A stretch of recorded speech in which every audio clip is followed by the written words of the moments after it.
नमस्कार मित्रों, आज मैं आपके सामने एक कहानी लेकर उपस्थित हूँ। कहानी का शीर्षक है अटूट रिश्ता।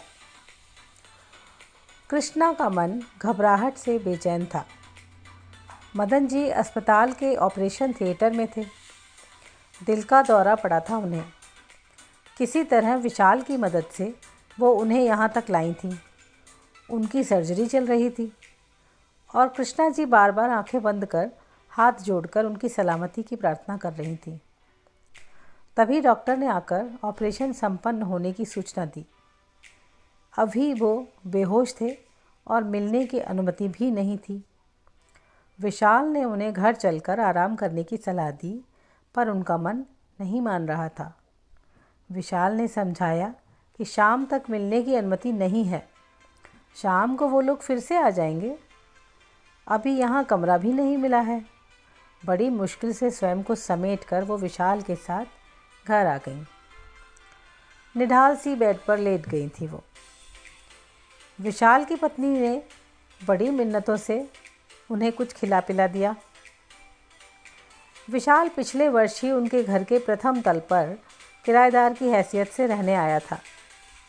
यहाँ आने से कुछ महीने पूर्व ही उसका विवाह हुआ था और इस वक्त उसकी पत्नी गर्भवती थी।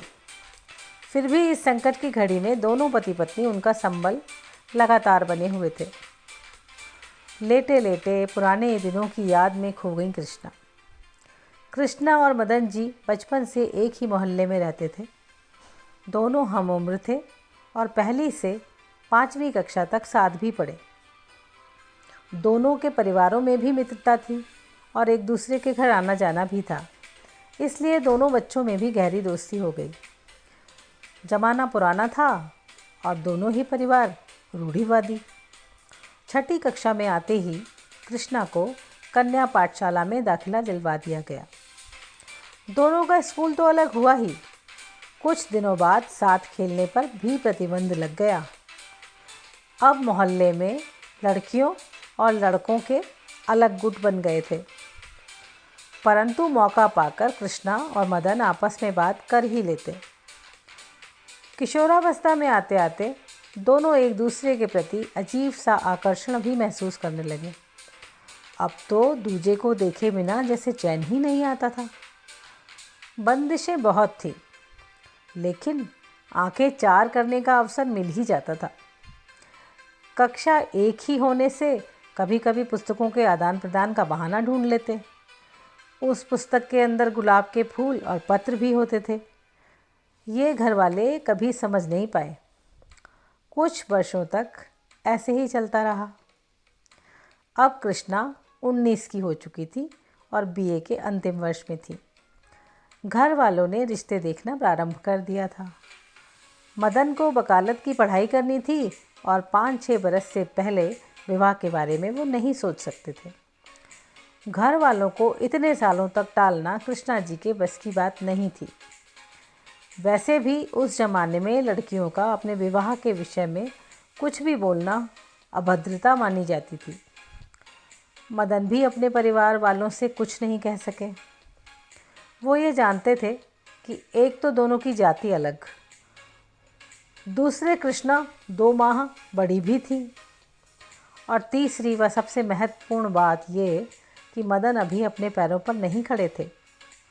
तो कोई विरोध करते भी तो किस दम पर। फलस्वरूप एक पवित्र रिश्ता परवान चढ़ने से पहले ही समाज की बलि चढ़ गया। कृष्णा विवाह करके ससुराल चली गई और मदन ने अपना सारा ध्यान पढ़ाई में लगा दिया। मदन कृष्णा के बारे में किसी से बात भी नहीं करते थे। फिर भी घर वालों से पता चलता रहता था कि वो एक बेटे और एक बेटी की माँ बन चुकी हैं।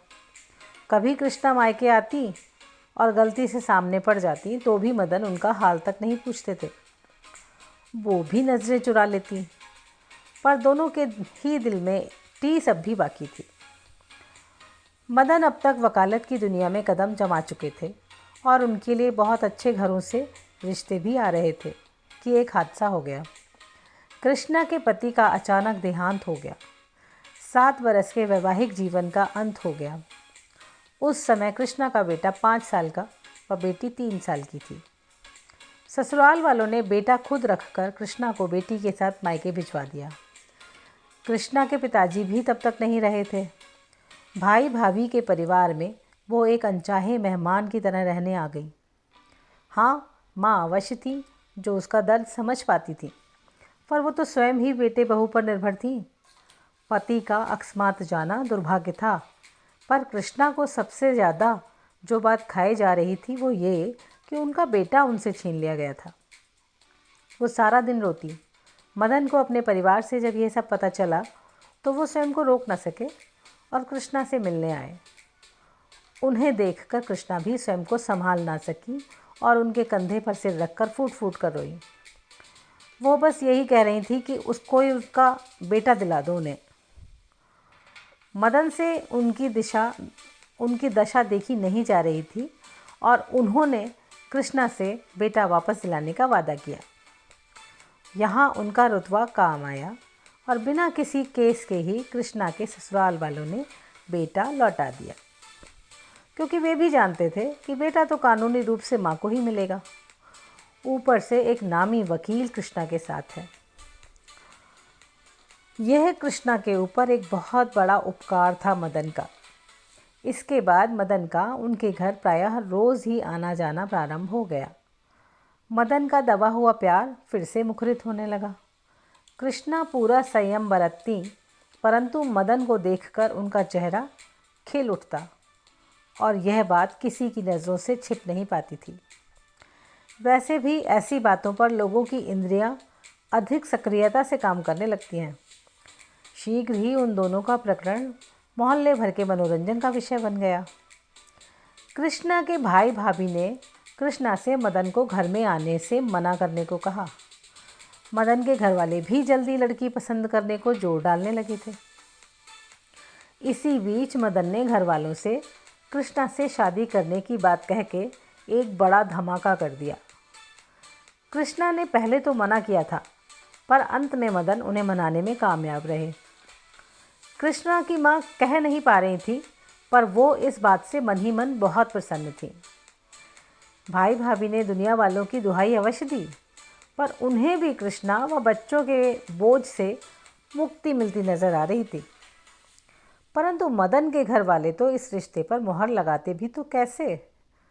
पहले की बात होती तो फिर भी जाति व उम्र का छोटा सा 2 महीने का अंतर था, पर अब एक तो विधवा, उस पर 2 बच्चों की माँ भी, और वो भी उस सपूत के लिए जिसकी हाँ के लिए कितने ही परिवार पल के बिछाए बैठे थे, जो कि उनका घर भी दहेज से भर सकते थे। पर सपूत ने चुना भी तो क्या? लेकिन मदन का आत्मनिर्भर होना इन सब पर भारी पड़ा। घर वालों ने रिश्ते खत्म करने की धमकी भी दी, पर मदन पर कोई असर नहीं हुआ। कोर्ट मैरिज करके अलग गृहस्थी बसा ली। घर वाले अपनी बात पर जिंदगी भर कायम रहे। दोनों ही परिवारों ने इन लोगों से सदा के लिए दूरी बना ली थी। जब तक कृष्णा की माँ रही तो चुपके से कभी मिल भी जाती थी आकर, पर अब उन्हें गुजरे भी वक्त बीत गया था। मदन के साथ गृहस्थी सही मायनों में खुशहाल थी कृष्णा की। दोनों बच्चों को उन्होंने सगे बाप का प्यार दिया। जब उन्होंने कृष्णा से कहा कि 2 बच्चे हैं तो अपने, तीसरा मुझे नहीं चाहिए, कहीं ऐसा ना हो कि तीसरे के आने से मुझसे कोई भेदभाव हो जाए, कृष्णा तो उनके आगे नतमस्तक ही हो गई थी। उन्होंने अपने पिता होने के सारे कर्तव्य बहुत अच्छी तरह पूरे किए। उच्च शिक्षा दिलाकर बच्चों की मनपसंद शादियां करवाईं, परंतु बच्चों ने सिर्फ स्वार्थवश ही उन्हें पिता माना था। जैसे ही उनका जीवन सुचारू रूप से चल निकला तो पिता की बात तो जाने दो, वो तो जन्मदात्री माँ को भी भूल गए। दोनों ही विदेश में थे। पहले फ़ोन पर बात कर लेते थे, अब तो वो भी ना के बराबर ही रह गया था। यहाँ तक कि बच्चों के बच्चे खिलाने का सौभाग्य भी उन्हें नहीं मिला। वो लोग उन्हें लेकर कभी आए ही नहीं। पैसे की कोई कमी नहीं थी कृष्णा और मदन के पास, लेकिन वृद्धावस्था में असुरक्षा की भावना घर करती जा रही थी। वो तो भला हो विशाल का, जब से वो अपनी पत्नी के साथ रहने आया था, इन दोनों के सूने घर में भी बाहर आ गई थी। शाम गिरने लगी थी। विशाल की आवाज़ से ही वो वर्तमान में लौट आई। वो अस्पताल चलने को कह रहा था। बेटे का फ़र्ज़ तो ये निभा रहा है जिसे कुछ समय पहले से ही जानते हैं वो दोनों। कृष्णा का मन विशाल के लिए ममता से भर उठा। अस्पताल पहुंचकर जब मदन से मिली तो वो ठीक लग रहे थे। उन्हें देखकर धीरे से मुस्कुराए और हाथ उठाकर तसल्ली दी, जैसे कह रहे हों, घबराओ मत, इतनी आसानी से साथ नहीं छोड़ूंगा। कुछ ही दिनों में वो ठीक होकर घर भी आ गए। कुछ दिनों बाद विशाल की पत्नी ने पुत्र को जन्म दिया। कृष्णा और मदन ने धूमधाम से उसके नामकरण के उत्सव की तैयारी की। कृष्णा ने अपने पुत्र व पुत्री को भी निमंत्रण पत्र भेजा था, जिसमें लिखा, पौत्र प्राप्ति के उपलक्ष्य में समारोह का आयोजन किया गया है और आप सबका आना प्रार्थनीय है। दोनों बच्चे अपना सा मुँह लेकर रह गए। उन्होंने जिस सौभाग्य से माता पिता को वंचित कर रखा था, वो सौभाग्य तो खुद चलकर उनके द्वार पर पहुंच चुका था। तो कैसी लगी मेरी ये कहानी? कृपया कमेंट करके मुझे ज़रूर बताइएगा।